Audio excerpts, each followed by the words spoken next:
perhaps we should reassure you at the start that no animals were harmed either physically or sexually during the making of this film. So Steve reassures me. I'm an animal and I was harmed sexually throughout the entire film.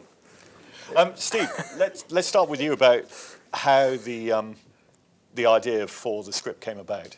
Well, it came from Alice and I doing a comedy night back in 2005, I think it was, in London, and we just got chatting about our Midlands backgrounds and messing around with, talking in Brummie accents, and we thought it would just be funny to do some characters that talked like Brummies and killed people.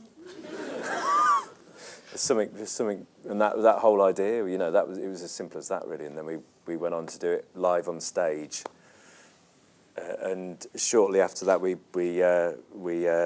made a TV pilot for it, which people rejected for being too dark for some reason. We thought it'd be the new Terry and June, but it wasn't. Do you know what I mean? And it was, didn't quite fit that slot. I have this idea of a group of you sat in a room, thinking about all your experiences of travelling around the UK over the last 20, 30 years and picking your favourite sites, bizarre sites that you could feature in this film. Was there a discussion over what would be featured? No, none of that happened. It was his dad. My dad chose them all. My dad's a serial killer, so I learned a lot of my techniques off him. He's more of a hammer man. No, he's not, honestly.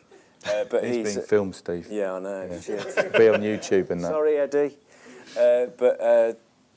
My dad is obviously a very keen sightseer, and he took me on holiday and my brother and my sister around these sort of sites, these exact sites that you actually see. And when we came to be thinking about writing the film, I asked my dad to design a little trip for us. What would you do if you went on holiday? And so you had to kill some people. Where would you go? Where would you bury the bodies? What are the good A roads? What lay-bys are best for concealing? Speedy getaway, the caravan, that kind of shit. That's right. Do you find it a challenge to actually find the right tone, the balance between the comedy and the violence? I think in the other movies it was. Kill List was a horror film, so it was meant to make you feel upset.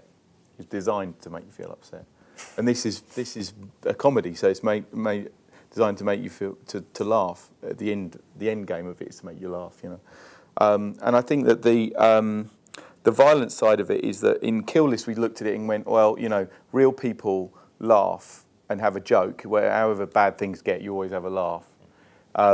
But in Sightseers, it's all a bit of a joke. So, but in real life, real horrible things happen. So that was the flip side of that. But also, I think it was to bring a bit of a morality to it. That the kind of the Rambler who gets his head smashed in. It's like you could cut that so you never see what happened to him. But then it makes him a bit of a non-person. It makes it all a bit glib. It's like you can kill someone and just walk away from it. And with this, you kind of go, look at this. This happened, and this guy was a real person. He's made of flesh and blood, and he's dead. And I think that was, for me, that was really important to see that. Otherwise, it's like it becomes a bit too much like Tom and Jerry. Not that that's bad. During the film, my wife asked me a question about what had happened, and I just said about this one particular bit. I just said I wasn't sure, and it was about the guy who asked about told him to pick up the excrement. And it was just about the bit when he said, this is going to throw him off the scent. And then it moved to the next scene. Do you want us to explain that? Well... Oh, no.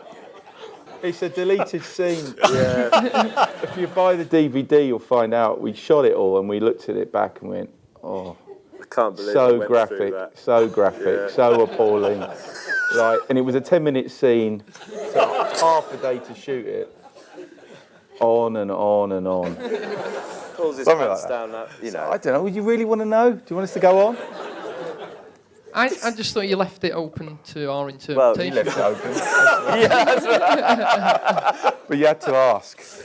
I think you've sort of answered it a bit already, but did you do a lot of research then into psychopaths, that sort of thing, or did you not think it was necessary? Not think it was necessary. I would just do the film, just turn up on the day. No, it was, did loads, watched loads of movies and read loads of books. You know, the Fred and Rose West book, Happy Like Murderers. My God, it's amazing. And that, you know, yeah, went really deep into it. And yeah. How deep you go, Steve? Don't want to talk about it. Where was that dark place you went?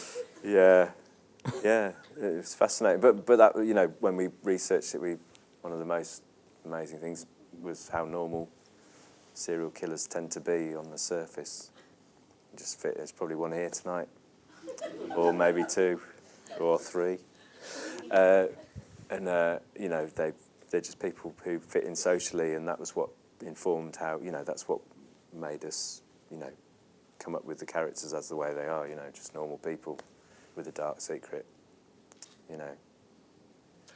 Unfortunately, I'm getting a signal from the back that we have to wrap up for the next screening.